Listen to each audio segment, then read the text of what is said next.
The small apartment smelled like warmth, like garlic frying in oil, like fresh laundry hanging near the window, like something ordinary and something precious. Amara hummed quietly to herself as she stirred a pot on the stove. It was a small kitchen, barely enough space for 2 people to stand. The counter had a crack running across one corner. The faucet dripped when you turned it too hard. The window overlooked nothing but the back wall of another building. But it was theirs, and that made it feel like the most beautiful place in the world. She had learned to cook differently here, not the careful, precise way she worked in the Kang mansion, where every dish had to be perfect, every presentation immaculate, every movement watched. Here, she cooked like herself, with instinct, with memory, with the flavors her mother had taught her back home in Lagos. She added a pinch of pepper, then another, then smiled, because no one was watching. No one was judging. No one was waiting to find a reason to punish her. Just her. Just this. Just peace. The door opened behind her. She didn't even turn around. She already knew. Jihoon stepped in carrying 2 paper bags, slightly out of breath, his jacket damp from the light rain outside. He had come from his second job that week, delivering packages across 3 neighborhoods. Not glamorous. Not easy. Nothing close to the life he had left behind. But he never complained. Not once. He set the bags on the small table and leaned against the door frame for a moment, watching her. She still hadn't turned around. "You're late," she said simply. The rain slowed everything down. "I know," she lifted the spoon and tasted the soup. "I already added more time to the stove." He smiled. Small things. But they meant everything. He walked over and stood beside her, close enough that she could feel the cold still clinging to his jacket. He looked into the pot with quiet appreciation, the way someone does when they realize how lucky they are in the middle of an ordinary moment. "Smells like home," he said. She glanced at him sideways. "Your home smelled like nothing," she replied. "Your home was too big to have a smell." He laughed. A real laugh. Open and unguarded? The kind he had never allowed himself in that mansion. She smiled too. Just briefly, but fully. They ate together that evening at the small table with mismatched chairs. Talking about small things? His routes that day? The woman she had started helping at a nearby community center, teaching basic English to new arrivals? The book she had been reading in the evenings? Nothing dramatic. Nothing dangerous. Just life. Real life. For the first time in a long time, Amara felt it fully. She wasn't surviving anymore. She was living, but peace, for people like them, was never allowed to last too long. 3 weeks later, Amara was at the community center, helping an older woman named Mrs. Obi fill out a housing form. It was a Tuesday morning. Quiet. The kind of day that felt safe simply because nothing seemed to demand anything. From it, she was focused, bent slightly over the table, patient, and then she felt it, a presence. Behind her, close. The kind of closeness that isn't accidental. She turned slowly. 2 men stood near the entrance of the center, dressed simply, deliberately ordinary. But their eyes were wrong. Too still, too focused. Not on the room, on her. She looked away quickly, told herself it was nothing, told herself she was imagining things, told herself that the fear that had followed her from the mansion was just old fear, habitual, inherited, no longer real. She helped Mrs. Obi finish the form, packed up her things, said her goodbyes, and walked outside. The street was busy enough. People moving in both directions, vendors, a food cart, someone calling out to a taxi. Normal. She breathed. She walked. And then something hard pressed against her from behind. Not a shove. Something more precise. A warning. A voice came low and close to her ear. "Don't scream." Her body went cold. Not from fear alone, but from recognition, from understanding, from the terrible clarity of knowing instantly that this was not random. This had been planned. "Walk with us," the voice said. A hand closed around her arm. Firm, directing. She looked ahead, at the street, at the people moving around her who had no idea what was happening 3 feet away from them. Her mind raced. Jihoon. She needed, "Don't," the voice said, reading her thought. And she knew then she was being watched. Had been for a while. By someone who knew her patterns. Knew her schedule. Knew exactly when she would be most alone. She was pushed into a vehicle. Dark interior. Windows tinted. Door closed. And the city disappeared. For the first 15 minutes, no one spoke. Amara sat rigid in the back seat between 2 men she had never seen before. She controlled her breathing deliberately. She did not cry. She did not plead. She watched. Where were they going? How long? Which direction? She counted turns. Memorized what little she could see through the tinted window. The vehicle eventually stopped. Not in the city anymore. A building. Industrial. Cold. The kind of place that had once been a warehouse and had been converted into something that tried to look like a private office, but failed. She was taken inside, through a hallway, into a room with a single chair, a table, and a large window looking out into another room. And then she was told to sit. She sat, and she waited, because she had already learned something from the Kang mansion. In rooms built to make you feel small, the most powerful thing you can do is stay still. Minutes passed. Then the door opened, and she froze. Not because she didn't recognize the person who entered, but because she did. Chairman Kang, Jihoon's father, a man she had seen only twice in the mansion, passing through like a shadow, quiet, powerful, noticed only, because of the way every other person in the room suddenly became smaller when he entered. He sat across from her, calm, almost pleasant. He placed a glass of water on the table in front of her, as if this were a meeting, as if she had been invited. "I don't do things the way my wife does," he began, his voice measured, professional, almost kind. "She uses emotion. I prefer clarity." Amara said nothing. He continued. He told her he respected her, that he had looked into her background, that he understood she was intelligent, capable, and determined. He said this as if they were compliments, as if they explained why she was sitting in a room she had not chosen to enter. "That is exactly why," he said. "I am speaking to you directly, not through intermediaries, not through lawyers. Directly." He paused. Let the words sit between them. Directly, like a gift. "My son has made poor decisions lately," he said, "but he is still my son. And the life he was born into, the responsibilities he carries, those don't disappear because of a feeling." He looked at her carefully. "You are a smart woman. You understand this." Amara finally spoke. Her voice was calm, steadier than she felt. "Then why am I here like this?" she asked. "If you respect me, why this?" A flicker of something moved across his face. Not guilt, just acknowledgement. "Because," he said, "I needed to make sure you would listen." Meanwhile, Jihoon arrived at the apartment with dinner. The door was unlocked, which was wrong. Amara always locked the door, even when she was inside. It was a habit she had built long before him, a habit born from years of being in spaces where she couldn't always trust who might walk through a door. He pushed it open slowly. "Amara?" Silence. The stove was off, the kitchen clean.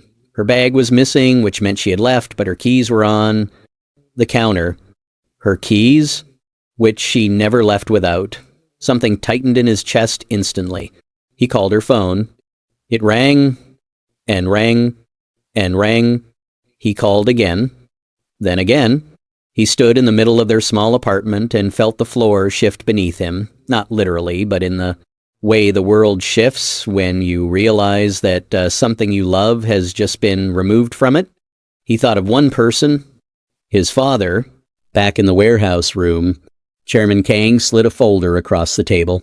Inside it, documents, legal papers, contracts, a settlement. Amara looked at them, then looked up at him. "You want me to leave?" she said. Not a question. "I want you to be comfortable," he corrected gently. "The amount in that agreement would allow you to start over, properly, anywhere in the world. Nigeria, Europe, anywhere. No struggling, no small apartments, no delivering packages with my son to make rent." He let that last detail land carefully, because he wanted her to know he had been watching. For a while, Amara closed the folder, slowly. "And if I don't sign it?" she asked. He tilted his head slightly, as if the question disappointed him. "That would be unwise," he said simply. "Not because of me, because of what my wife will do, because of what Minji will arrange next time, because of what the world I operate in is capable of to someone who has no protection within it." He leaned forward just slightly. "I am offering you a way out that protects you." My wife's version of this conversation would not have included a glass of water, silence, long, heavy.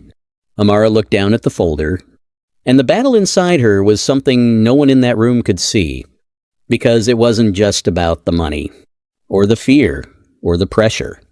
It was about Jihoon, about everything they had built, about the smallness of their apartment that somehow felt bigger than that mansion had ever felt, about the way he laughed now, free and open, a laugh she had never heard from him inside those walls, about whether love was enough, whether it could survive what power was determined to destroy.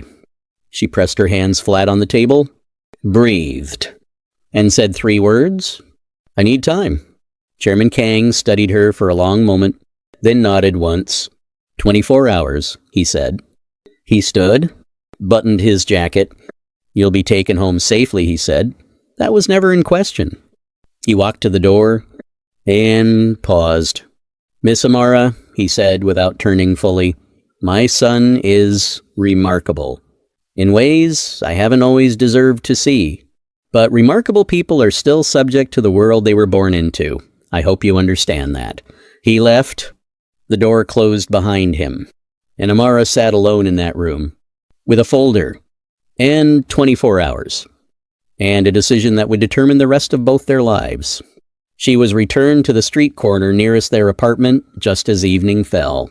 No conversation, no further threats. Just the door opening, the city reappearing, and the sound of traffic filling her ears like the world had kept, moving without her for the past several hours. She walked back slowly. Her legs were steady. Her hands were not. She gripped the folder tightly, not because she was considering what was inside it, but because she needed something to hold. She reached the apartment building, climbed the stairs, put her key in the lock. The door opened before she touched it. Jihoon stood there. He had been waiting. His face was the face of someone who had spent the last several hours preparing for a version of this moment that was worse than whatever he was now seeing. Relief moved through him visibly. He stepped forward. She stepped into him, and for a long time, neither of them said anything. Just presence. Just the reality of still being here, together. When they finally separated, he looked at her carefully. "Are you hurt?" "No." "Did they?" "No." He saw the folder. His jaw tightened. He knew, before she said a word, what it was. He reached for it slowly. She let him take it. He opened it, read the first page, then closed it. His expression didn't show anger. It showed something quieter. Something more dangerous? Resolve. He set the folder on the table, looked at it for a moment, then looked at her. "What do you want to do?" he asked. Not what he wanted, not what made sense strategically, not what was safe or logical. What she wanted, she almost laughed. Because even now, even here, even after everything, that was still who he was. "I want to think," she said, "properly, without fear, without pressure. I want to actually think. He nodded. Then we think, he said. He sat down at the table. She sat across from him, and they opened the folder together. If you made it this far, that means the world to me. Thank you so much for watching. I put my heart into every single scene, and knowing you're here makes it all worth it.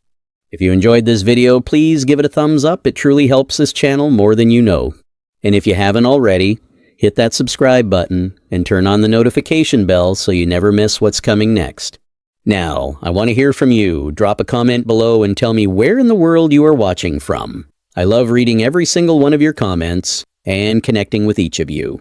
Your likes, your comments, and your support are what keep this channel going and growing. I genuinely appreciate every one of you for being here.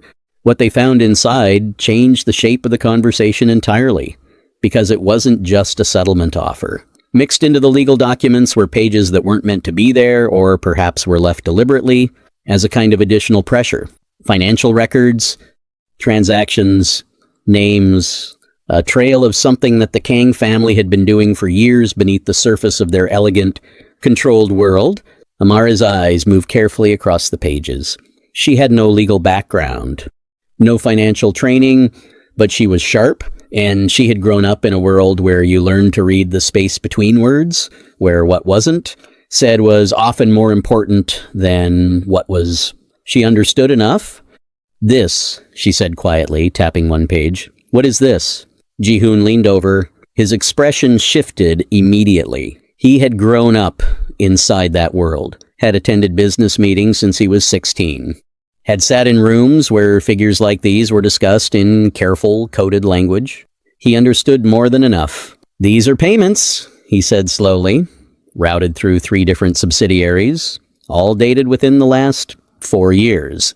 To who? He looked at the names, and something in his face went very still. Government officials, he said, in at least 2 countries. Silence. Long, sharp, significant. Amara looked at him. Does he know? She asked carefully, that this was in the folder. Jihoon shook his head slowly. No, he said, this was a mistake. Someone's mistake. A very significant one. He sat back.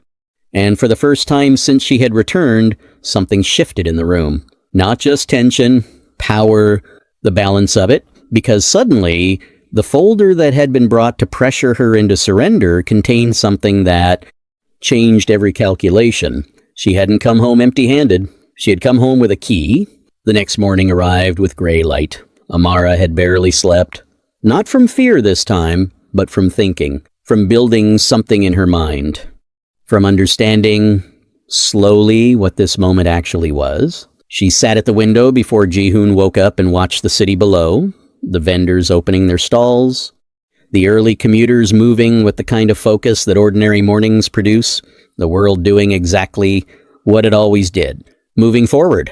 She had come to this country with nothing but quiet strength, had survived a mansion built to make her invisible, had been accused, humiliated, reduced, had chosen herself and walked out of that house on her own terms. She was not the same person who had first placed dishes on that grand table with trembling hands. She was different now. And the difference mattered. When Jihoon woke, he found her already dressed, already certain. He looked at her carefully. You've decided something, he said. Yes, she said. Tell me, she told him. He listened without interrupting. When she finished, he was quiet for a moment. Then he said, that is either very brave or very dangerous. Yes, she said again. He looked at her for a long time, then stood. Then we do it together, he said. She called the number on the folder. Not Chairman Kang's personal line, but the intermediary listed at the top of the document, a lawyer whose name she now knew. The voice that answered was neutral, professional. She requested a meeting, not in a warehouse, not a room designed for intimidation. A public place, neutral ground, a caf, she named specifically, one with cameras at every entrance, one located directly beside a busy street, one chosen deliberately. There was a pause on the line, then agreement. The meeting was set for 2 p.m. Chairman Kang arrived with 2 people, his lawyer and a man Amara didn't recognize, but who carried himself the way security always does, watching. Everything except the thing directly in front of them.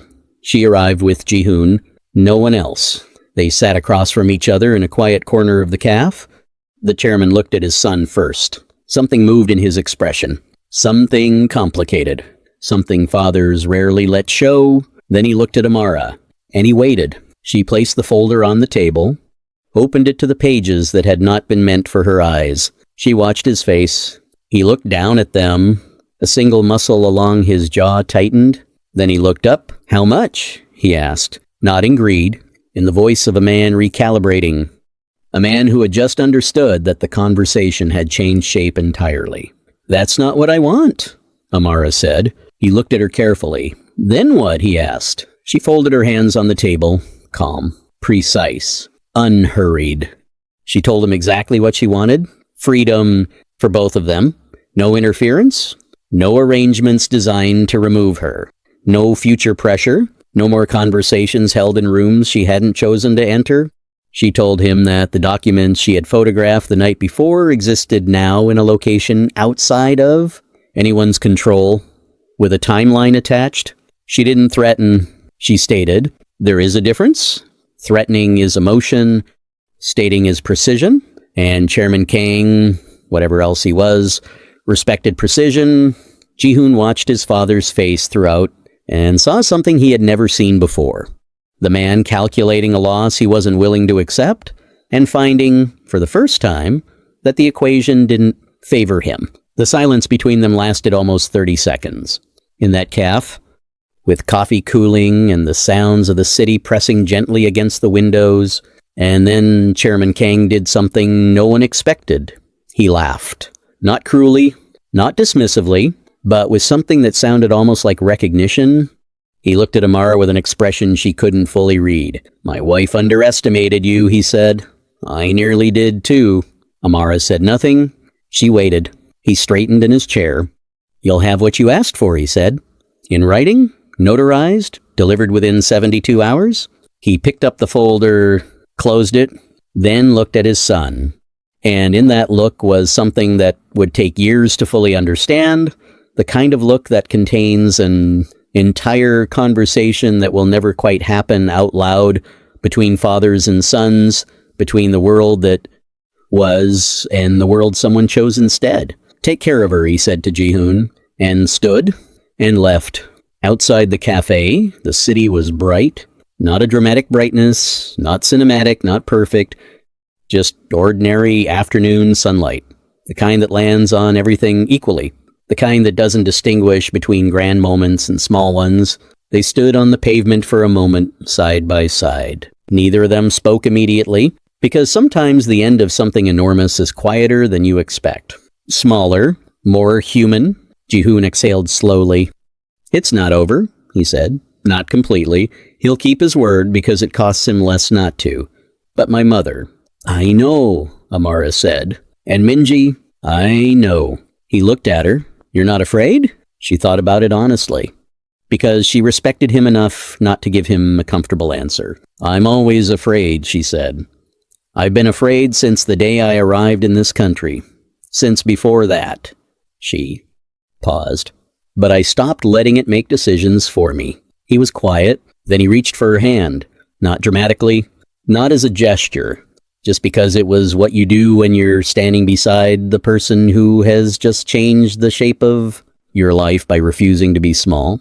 She let him hold it. They started walking. No destination. No plan for the next hour. Just forward. But the story was not finished. Because lives rarely resolve cleanly. Because people like Mrs. Kang do not simply accept outcomes. Because Minji, whatever her flaws, was not someone who forgot. 3 days after the caf, a story appeared online, not in a major publication.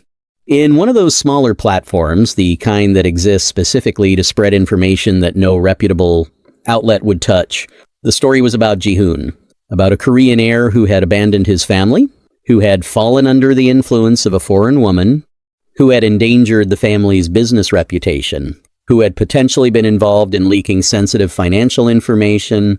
The last point was careful, deliberate, designed to flip the narrative, to make Amara the villain and Jihoon the victim. Within hours, it was spreading.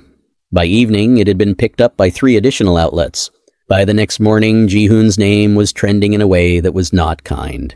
Comments? Speculation. Judgment, the fast, shallow, certain kind that online spaces produce. Amara read the articles on her phone at the kitchen table. She set the phone down. She didn't say anything immediately because she was thinking carefully, without emotion leading. Jihoon saw her expression when he came in. He had already seen the articles. He sat across from her. "We should respond," he said. She shook her head slowly. "Not yet." He frowned. "If we wait?" "If we react quickly," she said, "we respond to their timeline, their framing, their story." She looked at him. "I don't want to do that." He waited. She picked up the phone again. She scrolled. Not through the articles, through something else. She had been building something quietly for the past few weeks. Something no one knew about. A documentation of everything. Of the mansion, the false accusation, the bracelet, the treatment, of the warehouse meeting, of the settlement offer, not to use as a weapon, but because she had learned from a lifetime of being someone whose word was doubted that the truth without evidence is just a story. And she was tired of having her story dismissed. She looked at Jihoon. "Do you trust me?" she asked. "Completely," he said. "Then give me 3 days." What Amara built in those 3 days was not revenge. It was a record. She reached out to a journalist, not a tabloid writer, not someone who trafficked in sensation, but a careful writer she had found through the community center, a woman who covered stories about labor rights and institutional power and the quiet violence of systems that worked against ordinary people. She told her everything. With documentation, emails she had saved, a timeline, the photograph she had taken of those pages, the original settlement document, and the letter she had received confirming the agreement, signed, notarized, just as Chairman Kang had promised. The journalist listened for 3 hours, and at the end of it, she looked at Amara carefully. "You understand," she said, "that if I publish this, it will be impossible to take back." "Yes," Amara said, "and you understand that they will respond aggressively." "Yes." "And you're still sure?" Amara looked at the table for a moment, thought of her mother, thought of the night she arrived in this country with a single bag and more hope than evidence, thought of the Kang mansion and the shattered glass and the floor she had knelt on, thought of the garden, thought of a small apartment that smelled like garlic and warmth. "I've been sure for a long time," she said. "I just needed to be ready." The article published on a Friday morning, it was not explosive in tone. It was careful, documented, precise, the kind of journalism that is more difficult to dismiss than outrage because it offers nothing to react to emotionally. It told a story of a domestic worker, of a powerful family, of systemic patterns of treatment, of a false accusation, of an abduction presented as a business meeting, of a settlement, of an attempt to use public narrative as a weapon after that settlement failed. By noon, it had been shared widely. By evening, it had reached the kind of attention that made lawyers nervous. The Kang family's PR team issued a statement. It was polished, carefully worded, but reactive. And reactive, in that moment, was a mistake, because the response drew more attention to the original article than silence would have. By the weekend, the conversation had shifted. Not completely, not perfectly. The world never shifts perfectly, but enough. The false narrative that Minji and her contacts had constructed began to crack under the weight of specificity, and Amara's name, which had been used as a weapon, began to become something different, something with agency, with voice, with presence. Mrs. Kang called Jihoon directly on Sunday morning. He answered. She spoke for several minutes. He listened. And then he said something that no one who knew him from his life in that mansion would have predicted. He said, "Mother, I love you. And I hope one day you're able to see what you've chosen to protect and what you've chosen to destroy in order to protect it." He paused. "I hope that day comes before it's too late for us." He ended the call, set the phone down, sat quietly for a moment. Amara was across the room. She had heard. She didn't say anything. Sometimes the most respectful thing you can do for someone's grief is give it space. He looked up eventually. That might have been the hardest thing I've ever done, he said. I know, she said softly. He exhaled, then looked at her with something open and clear in his expression. But also the most honest thing I've ever done with her, he said. Maybe the first. Amara crossed the room, sat beside him, not saying anything, just there. Just present the way real partnership actually works, not in the grand gestures, not in the dramatic rescues, but in the small, consistent presence of someone who stays. Weeks passed. The storm settled gradually, the way these things do, not all at once, but in layers. The Kang family's lawyers sent one more letter. It was brief, formal, and it confirmed what Chairman Kang had agreed to in the cafe. No further contact, no interference. The agreement honored, whether it came from conscience or strategy, was something they would never know. Perhaps it didn't matter. What mattered was the silence that followed. A silence that felt entirely different from the silences of the mansion. That silence had been heavy, controlling, deliberate.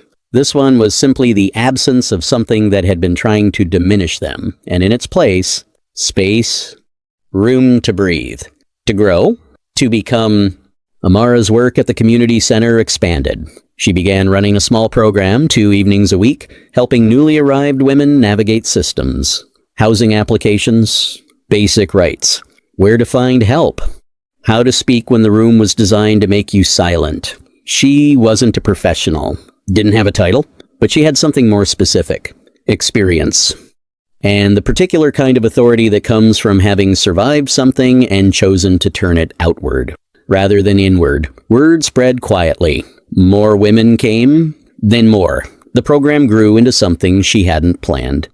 Into something that had a name. Into something that mattered beyond the walls of one room. Jihoon worked. Multiple jobs, slowly shifting towards something he was building. A small logistics company, nothing grand. Starting with the roots he already knew, the contacts he had made, the practical education of a year lived. Without cushion. He wasn't his father. Didn't want to be. He was becoming something else. Something that he was still defining, but it felt true. And that mattered more than legacy. One evening, the garden of the community center, smaller than the one at the mansion, less manicured, more honest. Amara was watering the few plants along the side wall when she heard footsteps. She smiled before she turned, because she already knew. You're following me into gardens again, she said. I have a pattern, Jihoon said. He sat on the small bench beside the wall, watched her. She continued watering. The lawyer called today, he said. She glanced at him. Everything confirmed? Everything confirmed. She nodded. She finished the last plant, set the watering can down, sat beside him. The evening was warm, not dramatically. Just the soft warmth of a day winding down. He looked at her for a long moment, the kind of look that has a question inside it. She raised an eyebrow slightly. Say it, she said. He almost smiled. Are you happy? He asked. She thought about it, genuinely, the way she did everything, with honesty first. She looked at the garden, at the small plants that were growing in containers because the ground here wasn't quite right for roots, and then she looked at him. I am, she said. Even with everything? Because of everything, she said. Because I know what it cost. That makes it real. He was quiet. I never thought this is what my life would look like, he said. Neither did I, she said, but I think that's the point. He looked at her. What is? The lives we imagine for ourselves are always someone else's design, she said. What we actually build, that's ours. He looked forward, at the small garden, the modest buildings around them, the ordinary, imperfect, real world, and something settled in him, something that had been unsettled for as long as he could remember, and he reached for her hand.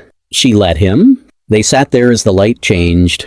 2 people, no titles, no hierarchy, no walls, just presence, just choice, just the quiet, radical act of having chosen each other anyway. In a world that had tried very hard to make that choice impossible, the mansion still stood. Tall and flawless, a symbol of wealth and control and perfection. Nothing about it had changed visibly. Inside, life continued as it always had. Structured, calculated, controlled, But something was different. In one of the upstairs rooms, Mrs. Kang sat by a window. She held a cup of tea she hadn't touched. On the table beside her, the article. She had read it many times, not to find errors, but because something in it refused to leave her. A line toward the end about what it means to be seen, about what it costs a person to be made invisible, about the quiet violence of a world that decides someone's worth before they have spoken. She didn't like what it made her feel. She had spent her entire life building walls precisely so she didn't have to feel things like this. But the walls were doing something different now. Not protecting, closing in. She set the article down, picked up her tea, and for the first time in a very long time, she sat with something uncomfortable, without reaching for control, without reaching for power, just sitting with it, the way people do when they are perhaps at the very beginning of understanding something. Minji stood in front of her mirror, long after the lights were off in the rest of the house. She looked at herself for a long time. She was not a cruel person by nature. She had convinced herself she was protecting something, protecting the family, protecting Jihoon from a mistake, protecting the order of things. But protection had a limit, and she had crossed it more than once. She thought of Amara's face in that room when the bracelet was found. She had told herself it was necessary. Now, in the dark, she wasn't as sure. She turned away from the mirror, didn't resolve anything, didn't apologize, not yet, maybe not ever. But something was different, a small, uncomfortable crack in the story she had been telling herself. And small cracks are how things begin to change. Back in the small apartment, late at night, Amara couldn't sleep. She lay in the dark and listened to the city outside, to the sound of Jihoon breathing steadily beside her, to the dripping faucet in the kitchen that they kept meaning to fix, to the ordinary music of an ordinary life. She thought of Lagos, of her mother, of the day she left, of the fear and hope that had been indistinguishable from each other then. She thought of everything she had lost, everything she had survived, everything she had refused to let define her. She thought of what she was building now, small, real, true, and she felt something move through her quietly, not triumph, something gentler than that, gratitude, not for the suffering, not for the injustice, not for the things that had tried to break her, but for the person she had become inside all of it, for the knowledge that she had never stopped being herself, not in the mansion, not during the accusation, not in the warehouse, not in the cafe, herself, completely. And that was something no family, no power, no arrangement, no amount of wealth or control could ever take from her. She closed her eyes, and for the first time in a long time, she slept without fear, deeply, fully, like someone who has stopped waiting for the next thing to survive and started simply living. To be continued. If this story moved you, subscribe for part 3. Like if Amara deserved every moment of this, comment below. Who was your favorite moment in part 2? The maid he loved. Part 3 coming soon. Because real love doesn't end when the walls come down. Sometimes that's when it truly begins.